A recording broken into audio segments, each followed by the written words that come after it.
Look at the given data. This is the given data. These numbers are given. Then a frequency distribution of the data is given here. This is called as frequency distribution. Now there are two tables are given, A and B. Okay. Group, tally marks and frequency. Group, tally marks and frequency. Which of the above tables is the frequency table of the given data? Means which of the above tables is correct with respect to this data.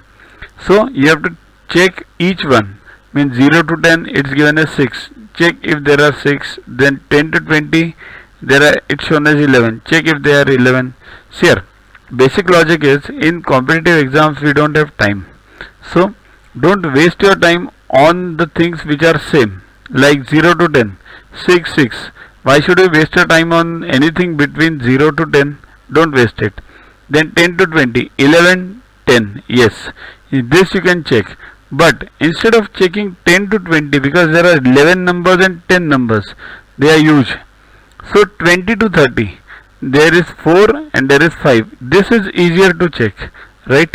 Or any one of these below, because 4, 5, 3, it's very easy to check. Okay. So try for 20 to 30. Let's see how many numbers are there between 20 to 30. Okay.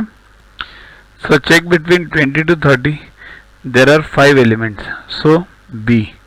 Most probably now B is the answer. But check for remaining also now. 30 to 40.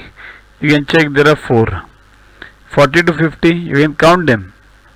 There are again 4. Now last come to 10 to 20. 10 to 20. There are, just count these. There are 10 elements which are of 10 to 20. So answer is B represents the data.